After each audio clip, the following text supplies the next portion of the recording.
اسلام مکمل ضابطۂ حیات ہے. تو ملحد قسم کے لوگ یہ اعتراض کرتے ہیں، کہتے ہیں کہ بھی اسلام نے تو چھوٹی چھوٹی چیزوں پر پابندی لگا دی ہے کہ لباس ایسا ہو اور کھانا ایسا ہو تو چلنا ایسا ہو تو بیٹھنا ایسا ہو، ایون کہ بندہ اگر واش روم میں جائے تو اس کا بھی بھائی یوں بیٹھیں یوں نہ بیٹھیں، یوں استنجا کریں یوں نہ کریں. تو چھوٹی چھوٹی باتوں پر اسلام نے پابندیاں لگا دی ہیں.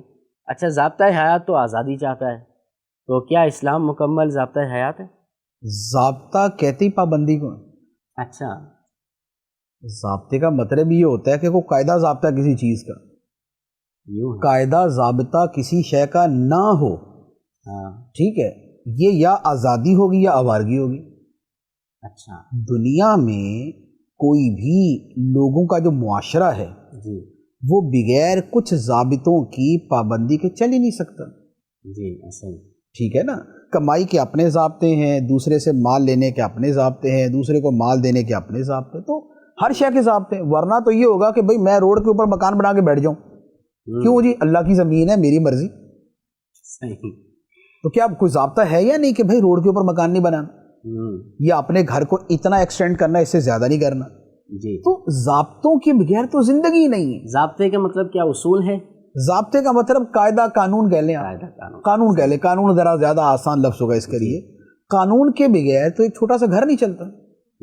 گھر کے اندر جو ہے 10 سال کا بچہ بولے میری مرضی چلے گی، تو بتائیے کوئی گھر کا قانون ہوگا یا نہیں ہوگا کہ کس کی چلے گی؟ 10 سال کے بچے کی چلے گی یا ابا کی چلے گی؟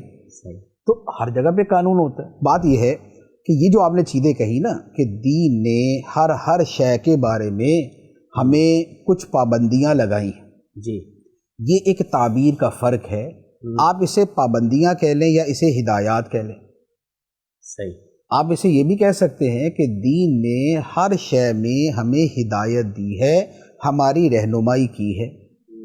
ماں باپ اپنی اولاد کو اگر کھانے پینے، اٹھنے بیٹھنے، چلنے پھرنے، بات کرنے کے طریقے سکھاتے ہیں تو یہ اس پہ پابندیاں لگا رہے ہوتے ہیں یا اس کی رہنمائی کر رہے ہوتے ہیں.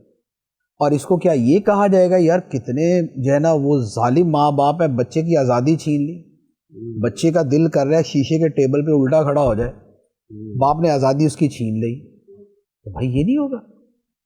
تو یہ پابندیاں نہیں ہیں، یہ رہنمائیاں ہیں. اور یہ دین کی خوبصورتی ہے کہ دین نے ہر شے کے اندر ہماری رہنمائی کی ہے، حتیٰ کہ ہاتھ دھونے میں، غسل کرنے میں، وضو کرنے میں، واش روم جانے میں. ایک بات. دوسری بات یہ ہے کہ یہ ملحدوں کا اعتراض بھی ایسا بالکل یعنی کہ احمقانہ سا ہے. یہی ساری باتیں جب کسی انگریزی اسکول کے اندر پڑھائی جاتی ہے نا تو کہا جاتا ہے how beautiful manners they are teaching us. ٹھیک ہے یار، کیا شاندار تعلیم ہے بھائی. دیکھیں ہمیں انہوں نے ناخن کاٹنے کے طریقے بتائے، تو ہمیں انہوں نے کھانا کھانے کے، تو نیپکن لگانے کے، تو ہمیں جناب وہ فورک اس ہاتھ سے پکڑنا ہے، تو جناب وہ کیا نام ہے اسپون اس ہاتھ سے پکڑنا ہے، کھانا ایسے کھانا ہے، اور یہ گلاس جو ہے نا اتنے ڈسٹینس پہ رکھنا ہے. یہ ساری چیزیں تو یہ کیا بولے گا؟ یہ پابندیاں لگا دی، جینا حرام کر دیا، زندگی تنگ کر دی، کتنے ضابطے نافذ کر دیے. نہیں، اسے کہا جائے کہ مینرز ہیں، یہ مینرز ہیں، یہ آداب زندگی. تو اللہ تعالیٰ نے جو ہمیں دین عطا فرمایا ہے اس کی جامعیت، اس کی کاملیت اور اس کے کامل ضابطۂ حیات ہونے کی یہ نشانی ہے کہ اس نے ہمیں عقیدوں کے بارے میں بھی بتایا کہ عقیدے یہ رکھے جاتے ہیں، ورنہ بندہ اپنے خواب و خیال میں کیا عقیدہ بنائے گا؟ جس شے کو اس نے دیکھا نہیں ہے، جس شے کو اس نے سنا نہیں ہے، جس شے کو وہ اپنی سوچ سے پہنچ نہیں سکتا، تو اس بندے کی کامل جہالت میں خدا نے رہنمائی دے دی کہ جنت کے بارے میں یہ سمجھو، فرشتوں کے بارے میں یہ سمجھو، خدا کے بارے میں یہ سمجھو. تو یہ اللہ تعالیٰ نے جہالت کا ازالہ کر دیا، رہنمائی عطا فرما دی. اسی طرح عبادت کیسے کرنی ہے اللہ تعالیٰ نے اس کے طریقے سکھا دیے، معاشرے میں کیسے رہنا ہے اللہ تعالیٰ نے اس کے طریقے سکھا دیے. تو یہ جتنی چیزیں ہیں یہ ساری کی ساری اس بات کی علامت ہیں کہ واقعی اسلام کامل ضابطۂ حیات ہے. ورنہ تو کیا ہوتا کہ اجمالی طور پہ بیان کر دیا جاتا خدا کو مان لو پھر جو مرضی کرو، تو پھر اس کے بعد جو ہمارے لوگ کرتے وہ آپ سمجھ سکتے ہیں کہ پھر جو مرضی کرو کے اندر تو حد ہی کوئی نہیں ہے، پھر جو مرضی کرتے پھرو. تو کوئی انسانی معاشرہ جب تک کہ جنگلیوں وحشیوں پر مشتمل نہ ہو جائے،